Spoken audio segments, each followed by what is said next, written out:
አማራ ክልል ታጣቂዎችን የተቀላቀሉ ከስራቸው ተሰናብተውና ተሰደው የነበሩ ሰራተኞችን ወደ ቦታቸው እንዲመለሱ ወስኛለሁ አለ። ይህንን መረጃ ይዘናል እናካፍላችኋለን። ሊቢያ የኢትዮጵያ፣ የኤርትራ፣ የሶማሊያና የሱዳን ዜጎች ወደ ግዛቷ ዳግም እንዳይገቡ ከልክላለች። ሳውዲ አረቢያ ከግብጽ ጋር የመጀመሪያውን ሳተላይት ልትገነባ መሆኑ እየተሰማ ይገኛል። የቮይስ ኦፍ ኢትዮጵያ ቤተሰቦች ሰብስክራይብ ማድረጋችሁን እያስታወስናችሁ በዝርዝር ወደምንመለከታቸው ጉዳዮች እናልፋለን።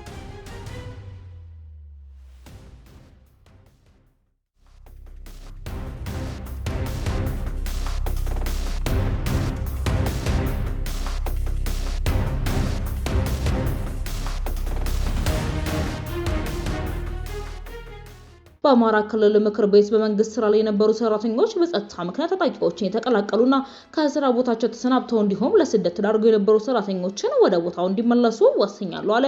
የክልሉ ምክር ቤት በክልሉ በቆየ የጸጥታ ችግርና አለመረጋጋት ምክንያት ከስራ ገበታቸው ተፈናቅለው የነበሩ ከ2000 በላይ መንግስት ሰራተኞች ወደ ስራቸው እንዲመለሱ ወስኛለሁ ሲል አስታውቋል። ውሳኔ የተላለፈው ምክር ቤቱ ባካሄደው ስብሰባ ላይ ሲሆን ይህም የሰላም መሻሻልና በርካታ ታጣቂዎች እጃቸውን ሰጡ በሚባሉበት ወቅት ቢሆንም ክልሉ አሁንም በተለያዩ አካባቢዎች ግጭት የተካሄደበት መሆኑ ከስፍራ የሚወጡ መረጃዎች ይመለከታሉ። ክልሉ አክሎም ባለፉት ጥቂት ዓመታት በክልሉ የተከሰተው የጸጥታ መናጋት በሰው ሕይወትና በንብረት ላይ ከፍተኛ ጉዳት አድርሷል ብሏል። ክልሉ ከዚህም ባሻገር የመንግስትን የአስተዳደር መዋቅርን በማስተጓጎል ህዝባዊ አገልግሎቶችን ያሰናክል እንደነበርም ጠቁሟል። በመግለጫው የአማራን ህዝብ ጥያቄ መለሳለሁ በሚል የተሳሳተ ሐሳብ ጽንፈኛ ቡድኖች በቀሰቀሱ ግጭት በስትራቴጂካዊ የሀገር ጠላቶች እየታገዙ ከፍተኛ ጥፋትም ፈጽመዋል ብለዋል። በዚህ ሳቢያ በርካታ የመንግስት ሰራተኞች የስራ ቦታቸውን ጥለው ለመሰደድ ታጣቂዎች ኃይሎችን እንድትቀላቀሉ ጠቅሷል። ምክር ቤቱ ባሳለፈው ውሳኔ መሰረት በድምሩ 2167 ሰራተኞች ወደ መደበኛ ስራቸው እንዲመለሱ የተወሰነ ሲሆን ተመላሾቹ ደግሞ በመንግስት ተባረሩና ታጣቂ ኃይሎችን የተቀላቀሉ ናቸው። ከዚህ ቀደም በክልሉ በሚሊዮን የተቆጠሩ ተማሪዎች ከትምህርት ውጪ እንደሆኑ የተነገረ ሲሆን ክልሉ ደግሞ በሰጠው መግለጫ የትምህርት ዘርፉ መናጋቱን የሚያሳይ ሲሆን 738 መምህራን ወደ ስራቸው ይመለሱ ብሏል። ከዚህም በተጨማሪ 92 የገቢ ተቋማት እንዲሁም 1337 የሲቪል ሰርቪስ ሰራተኞች ከተመላሾች ውስጥ ይገኙበታል። ከነዚህ የሲቪል ሰርቪስ ሰራተኞች መካከል 115 ያህሉ ከ4 እና 5 ዓመታት በፊት በጭልጋ አካባቢ በማንነት ምክንያት በተፈጠረ ግጭት ከስራ ገበታቸው የተባረሩ መሆናቸውም ተጠቅሷል። ምክር ቤቱ ተመላሽ ሰራተኞቹ ወደ ስራ ከሚመደቡበት ቀን ጀምሮ መደበኛ ደሞዛቸውን ማግኘት እንደሚጀምሩ በግልጽ ቢያመላክትም አሁን ሙሉ በሙሉ ሰላም ባልሰፈነባቸው የክልሉ አካባቢዎች እነዚህ ሰራተኞች ተመልሰው ሲሰማሩ ስለሚኖራቸው የህይወት ዋስትናና አስተማማኝ ጸጥታ አካባቢዎች ግን ያለው ነገር የለም።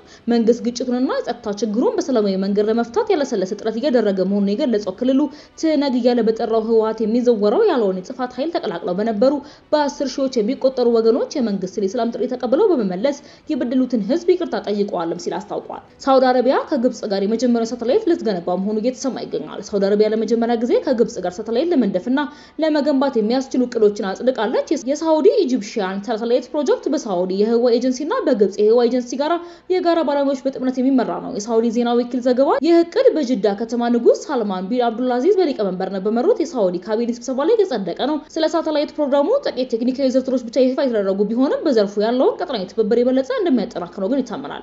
ከሳተላይቱ የሚገኙ ምስሎችና መረጃዎችም ለልማት ስራዎች ከመዋል ባለፈ ለንግድ ስራም እንደሚያገለግሉ ተጠቁሟል። ሀገሪቱ ለዚህ ፕሮጀክት መሰረት የሆነውን የጋራ መግባቢያ ሰነድ ወይንም ኤምኦዩ የተፈራረሙት እንደ አውሮፓውያን አቆጣጠር በታህሳስ ወር 2023 እንደነበር የኢጂፕት ቱዴይ ዘገባ ያመለክታል። ግብጽ በቅርብ ዓመታት እንደ ምስር ሳት 2 እና ስፔንክስ የተባሉ ሳይንሳዊ ሳተላይቶችን በተሳካ ሁኔታ ወደ ህዋ አምጥቃለች። የቮይስ ኦፍ ኢትዮጵያ ቤተሰቦች ዳግም ሰብስክራይብ ማድረጋችሁን እያስታወስናችሁ ወደ መጪው ዘገባችን እናልፋለን።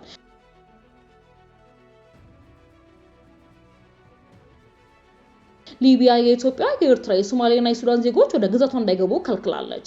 የሊቢያን ምስራቃዊ ክፍል የሚቆጣጠሩት ባለስልጣናት የኢትዮጵያ፣ የኤርትራ፣ የሱዳን፣ የሶማሊያ ዜጎች ወደ ሀገሪቱ እንዳይገቡ የሚከለክል እግድ ጣሉ። ከፊሉን የሊቢያ ግዛት የሚቆጣጠሩት በሐሊፍ ሀፍታር የሚመሩት አስተዳዳሪዎች የአራቱን የአፍሪካ ቀንድ ሀገሮች ዜጎች እንዳይገቡ የከለከሉት በሊቢያ የባህር ዳርቻ በኩል በህገወጥ መንገድ ወደ አውሮፓ ለመሻገር የሚጓዙ ስደተኞችን ለማስቆም መሆኑ ተነግሯል። በጦርነቱ የተከፋፈለችው ሊቢያ ከአፍሪካ ቀንድ በተጨማሪም ከሌሎች የአፍሪካ ክፍሎች የተሻለ ህይወትን ፍለጋ በአደገኛ ሁኔታ የሚጓዙ ስደተኞች ወደ አውሮፓ ለመሻገር የሚሞክሩባት ወሳኝ ሀገር ናት። በህገወጥ ሰዎች አዘዋዋሪ አማካኝነት ሰሃራ በረሃን በአስቸጋሪ ሁኔታ አቋርጠው ወደ ሊቢያ የሚደርሱ አፍሪካውያን ስደተኞች ከባድ ስቃይና እንግልት ሊቢያ ውስጥ የሚያጋጥማቸው መሆኑን ይናገራሉ።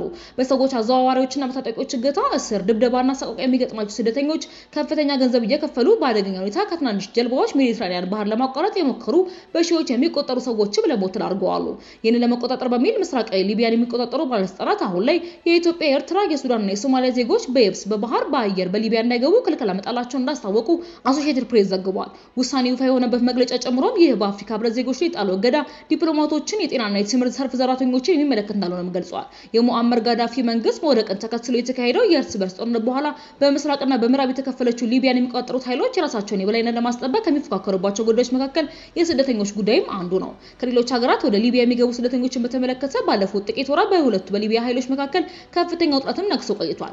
ከዚህ ጋር በተያያዘ ስደተኞችን ለመቆጣጠር በተወሰዱ የጅምላ እርምጃዎች ምክንያት በሺዎች የሚቆጠሩ ስደተኞች መታሰራቸውን የአምነስቲ ኢንተርናሽናል መረጃ ያመለክታል። በተባበሩት መንግስታት ድርጅት መረጃ መሰረት በአሁኑ ወቅት በሊቢያ ከ900 ሺህ በላይ ስደተኞች የሚገኙ ሲሆን ከመካከላቸው በሀገራቸው የሚካሄደውን የእርስ በርስ ጦርነት የሸሹ ሱዳናውያን ከፍተኛ ቁጥርን ይዛሉ።